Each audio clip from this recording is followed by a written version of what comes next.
আসসালামু আলাইকুম। আমি আফসানা কোচি, নারাদিয়া কলিমিয়া উচ্চ বিদ্যালয়ের একজন সহকারী শিক্ষক।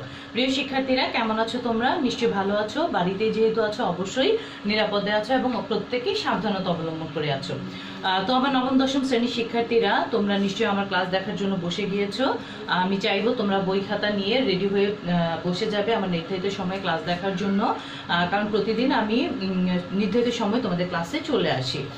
তো আমার নবম দশম শ্রেণীর শিক্ষার্থীরা, আমি তোমাদের অনেকগুলো অধ্যায় পড়িয়েছি, অর্থাৎ অধ্যায় 1 থেকে অধ্যায় 9 পর্যন্ত আমার তোমাদের বইয়ে যে ইম্পর্টেন্ট বিভিন্ন টপিকসগুলো রয়েছিল সেই টপিকসগুলো আমি পড়িয়ে শেষ করেছি। আশা করি তোমরা আমার সাথে সাথে পড়ে শেষ করেছো। তো আমার নবম দশম শ্রেণীর শিক্ষার্থীরা, তোমরা বই খাতা নিয়ে রেডি হয়ে যাও। আমি তোমাদেরকে আজকে শুরু করব অধ্যায় 10 নিয়ে। আমার অধ্যায় 10-এর নাম হচ্ছে সমন্বয়। সমন্বয় অধ্যায়ে প্রথম একটা গুরুত্বপূর্ণ টপিকস হচ্ছে ফাইটো হরমোন। আজকে আমি ফাইটো হরমোন নিয়ে আলোচনা করব। ফাইটো হরমোনের কিছু কিছু গুরুত্বপূর্ণ তথ্য আমি বোর্ডে লিখে দিব। তোমরা অবশ্যই সেগুলো খাতায় লিখে রাখবে, নোট করে রাখবে। পরবর্তীতে এতে তোমার উপকারটাই হবে। তো প্রথমে যদি আমি ফাইটো হরমোনের সংজ্ঞার ক্ষেত্রে আসি, সংজ্ঞার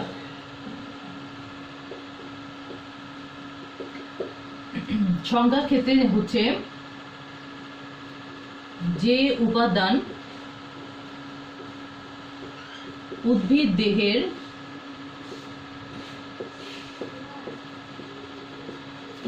দেহের বৃদ্ধি, বিভিন্ন অঙ্গের সৃষ্টি, যে উপাদান উদ্ভিদের বৃদ্ধি, বিভিন্ন অঙ্গের সৃষ্টি ও অন্যান্য যাবতীয় কাজ করে থাকে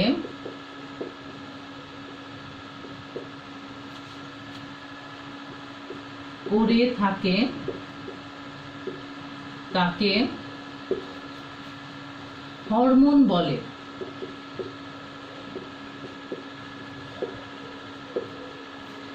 উদ্ভিদ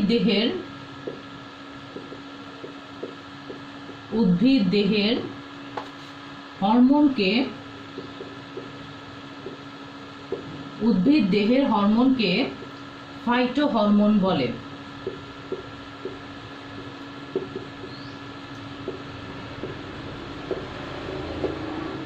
এখন ফাইটো হরমোনগুলো হচ্ছে উদ্ভিদ দেহের ফাইটো হরমোনগুলো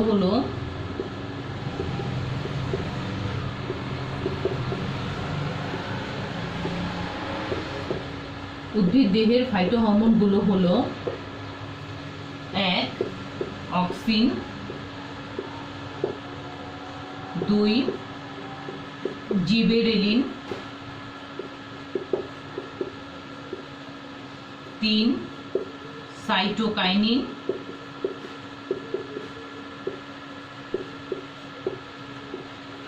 এবং সর্বশেষে হচ্ছে ইথিলিন। আচ্ছা, একটু খেয়াল করে দেখো ফাইটো হরমোনটা কি এবং আমাদের উদ্ভিদের ফাইটো হরমোনগুলোর নাম আমি লিখে দিয়েছি। যে উপাদান উদ্ভিদ দেহের বৃদ্ধি, বিভিন্ন অঙ্গের সৃষ্টি, অন্যান্য যাবতীয় কাজ করে থাকে তাকে হরমোন বলে, এবং উদ্ভিদ দেহের হরমোনকে আমরা ফাইটো হরমোন বলে থাকি। আমাদের উদ্ভিদ দেহের যে ফাইটো হরমোনগুলো রয়েছে সেগুলো হচ্ছে অক্সিন, জিবরেলিন, সাইটোকাইনিন এবং ইথিলিন। তোমাদের প্রশ্নে ফাইটো হরমোন কি, এই জ্ঞানমূলক প্রশ্নটা অনেক ক্ষেত্রে এসে থাকে, তাই তোমরা এটা অবশ্যই শিখে রাখবে এবং আমাদের উদ্ভিদ দেহের হরমোনগুলো সম্পর্কে জেনে রাখবে। এখন আমাদের উদ্ভিদ দেহের হরমোনগুলো কি কাজ করে এবং কি সেটা আমরা ধাপে ধাপে জানবো। তাহলে এটা আমি মুছে দিচ্ছি।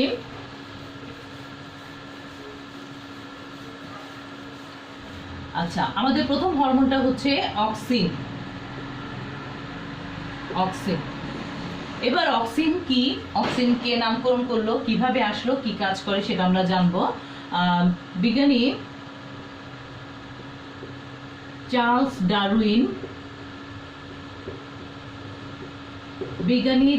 ডারউইন এই হরমোন আবিষ্কার করেন। বিজ্ঞানী চার্লস ডারউইন এই হরমোন আবিষ্কার করেন। পরবর্তীতে বিজ্ঞানী পোল ও স্মিথ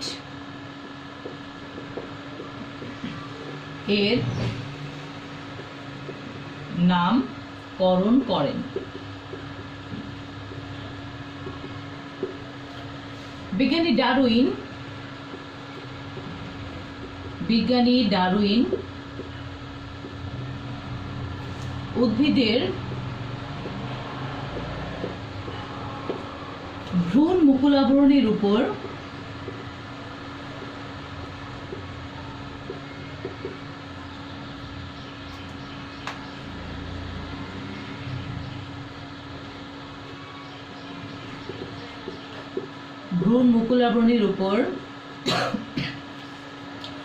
আলোর প্রভাব লক্ষ্য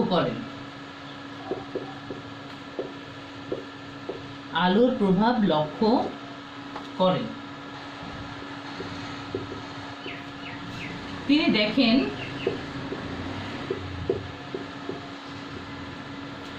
যখন আলো বাঁকাভাবে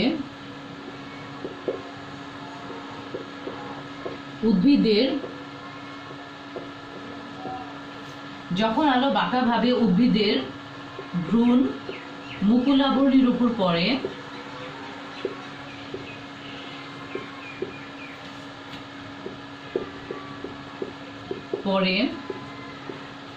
তখন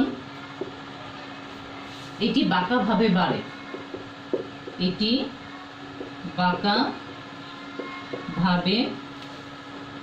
বৃদ্ধি পায়। কিন্তু অন্ধকারে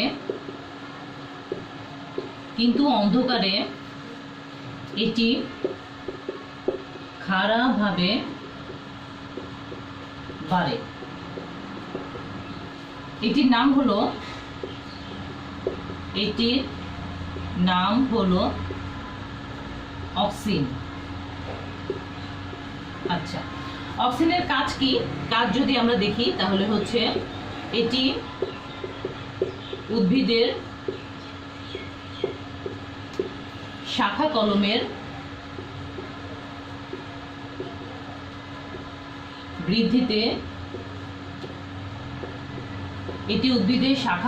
বৃদ্ধিতে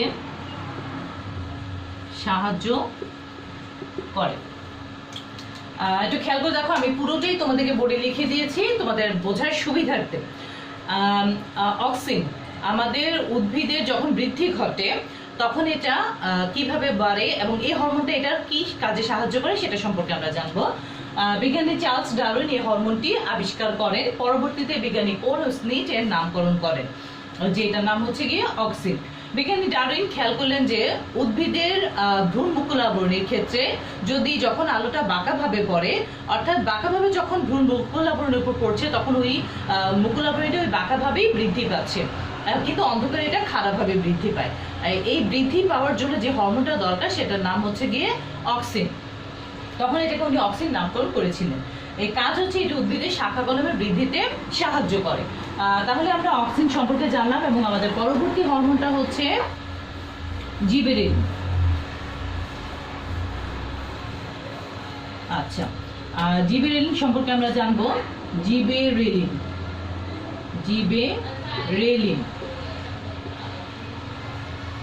ধানের বাকানি রোগের জীবাণু এক ধরনের ছত্রাক যা ধান গাছের অতি বৃদ্ধি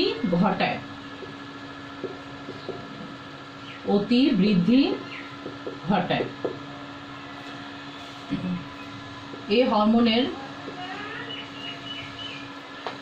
এই ফাইটোহরমোনের নাম এই ফাইটো হরমোনের নাম জিবেরেলিন। কাজ কি করছে? জিবেরেলিন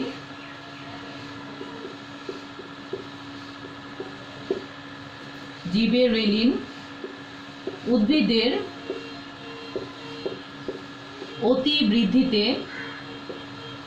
অতি বৃদ্ধিতে সাহায্য করে। আচ্ছা, খেয়াল করে দেখো, আমরা জিবেরেলিন সম্পর্কে জানবো। ধানের বাকানি রোগের জীবাণু এক ধরনের ছত্রাক, অর্থাৎ ধান গাছের মধ্যে একটা বাকানি নামক রোগ হয়ে থাকে। এই বাকানি রোগের জন্য কি হচ্ছে, ধান গাছটা অতি বৃদ্ধি পাচ্ছে। এই বাকানি রোগটা হচ্ছে গিয়ে এক ধরনের ছত্রাক, যা উদ্ভিদের অতি বৃদ্ধিতে সাহায্য করে, এবং এই অতি বৃদ্ধি যেটার জন্য দায়ী সেটা হচ্ছে গিয়ে জিবেরেলিন। এই তাহলে কাজ হচ্ছে, জিবেরেলিন আমাদের উদ্ভিদের অতি বৃদ্ধিতে সাহায্য করে থাকে। তাহলে আমরা জিবেরেলিন সম্পর্কে জানলাম, এবং পরবর্তীতে হচ্ছে আমাদের সাইটোকাইনিন।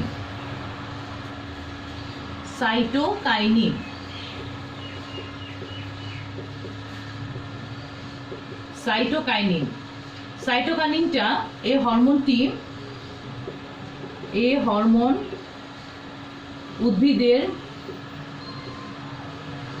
উদ্ভিদের মূল শস্য ও ডাবে পাওয়া যায়। এটি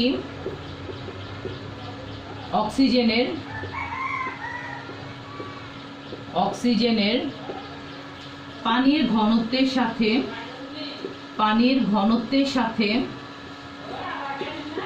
ঘনত্বের সাথে মিশে উদ্ভিদের কোষ বিভাজনে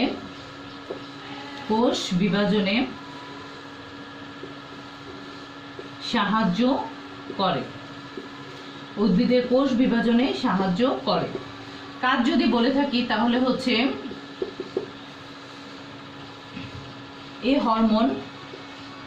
এই ফাইটো হরমোন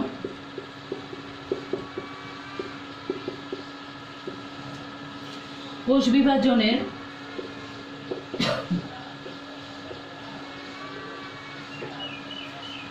বিভাজনে সাহায্য করে,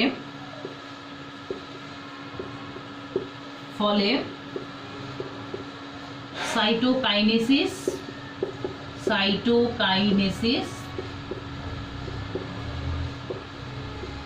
ঘটে। আচ্ছা, আমরা সাইটোকাইনিন হরমোনটা উদ্ভিদের মূল শস্য এবং ডাবে দেখতে পাবো।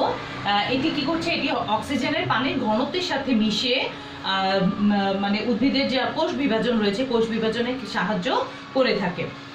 এর কাজ হচ্ছে, এই ফাইটো হরমোনটি কোষ বিভাজনে সাহায্য করে বলে আমাদের কোষ বিভাজনের যে একটা ধাপ রয়েছে সাইটোকাইনেসিস, এই সাইটোকাইনেসিসটি ঘটে থাকে। এবং আমাদের সর্বশেষ যে হরমোন সেটা হচ্ছে গিয়ে ইথিলিন। সর্বশেষ হরমোনটি হচ্ছে ইথিলিন।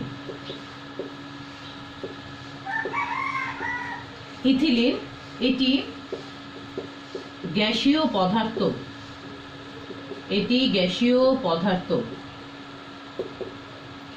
এটি ফল পাকাতে সাহায্য করে। এটি উদ্ভিদের মূল কাণ্ড ও পাতায় পাওয়া যায়। যদি কাজ বলতে চাই, এই রাসায়নিক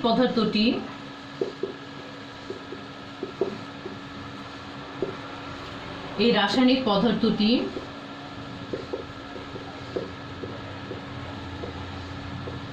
উদ্ভিদের ফল পাকাতে সাহায্য করে। আচ্ছা। তাহলে আমাদের লাস্ট যে হরমোনটা ছিল ইথিলিন, এটি এক ধরনের গ্যাসীয় পদার্থ। এটি ফল পাকাতে সাহায্য করে, এটি উদ্ভিদের মূল, কাণ্ড, পাতা বিভিন্ন জায়গায় আমরা দেখতে পাই, এবং এই রাসায়নিক পদার্থটি আমাদের উদ্ভিদের ফল পাকাতেই মূলত মূল কাজটা করে থাকে। তাহলে ফাইটো হরমোন সম্পর্কে আজকে আমরা বেশ ছোট ছোট কিছু তথ্য উপাত্ত পেলাম। আর এখন আমি যদি বলতে চাই যে ফাইটো হরমোন সম্পর্কে আমরা কি শিখেছি, তাহলে হচ্ছে ফাইটো হরমোন কি, ফাইটো হরমোন কি, আরেকটা যদি বলি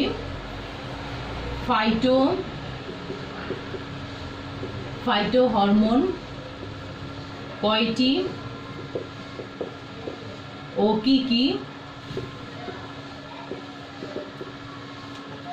ফাইটো হরমোনগুলো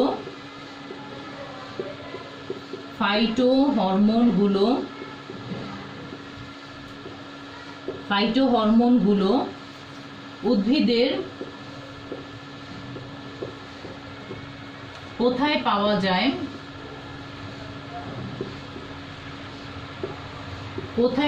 যায়, ও এগুলো কি কাজ করে।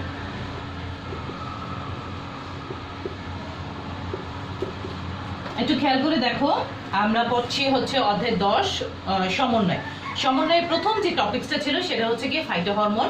আমরা ফাইটো হরমোন থেকে এই ছোট ছোট টপিকস গুলো সম্পর্কে আজকে জানতে পেরেছি। আমি এখন সংক্ষিপ্ত করে আবার তোমাদেরকে মনে করিয়ে দিচ্ছি, তোমরা একটু খেয়াল করে শুনে নাও।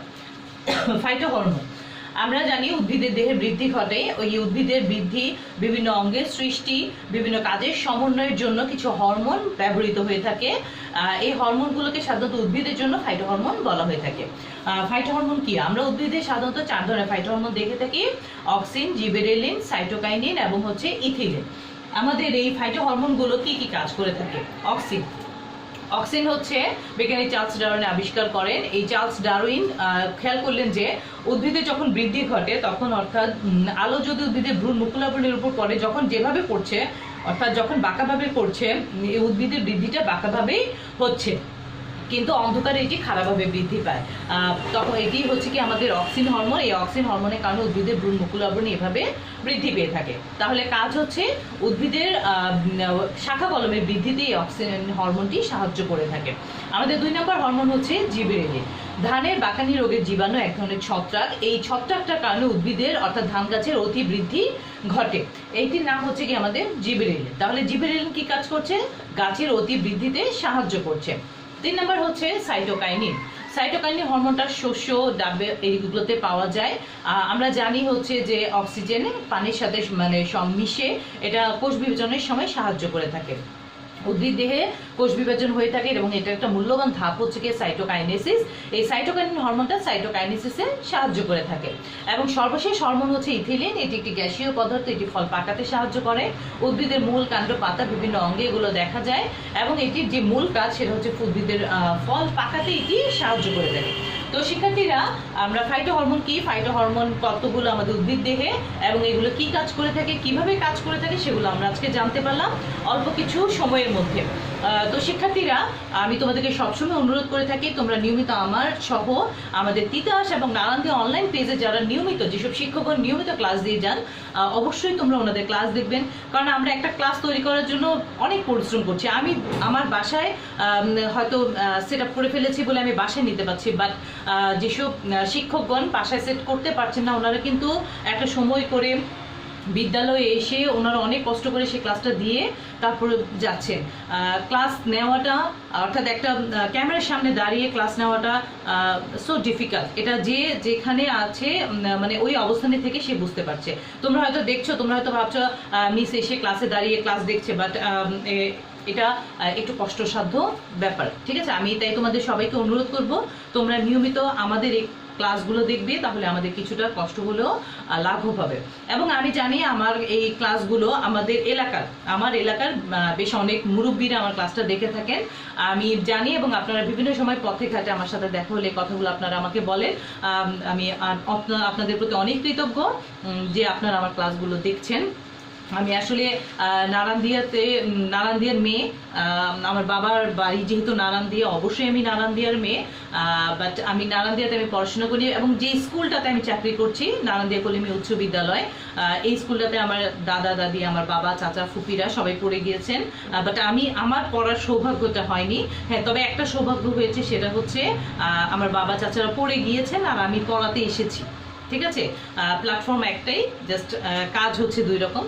ঠিক আছে, তো আমি আমার জায়গা থেকে আমার যতটুকু আছে আমি দেওয়ার চেষ্টা করছি। জানি না কতটুকু দিতে পারছি বা দিতে পারবো, তবে আমি আমার জায়গা থেকে চেষ্টা করছি। আমি নারায়ণদিয়াবাসী সহ আমার ক্লাসটা যারা দেখছেন, আমি প্রত্যেকের কাছে দোয়া চাইছি, আপনারা আমার জন্য দোয়া করবেন, যাতে আমি এই এলাকাকে, এই গ্রামকে, এই এলাকার শিক্ষার্থীদেরকে ভালো কিছু দিতে পারি। তো সবাই ভালো থাকবেন, সুস্থ থাকবা, আর পরবর্তী ক্লাসে আবার দেখা হচ্ছে। আল্লাহ হাফেজ।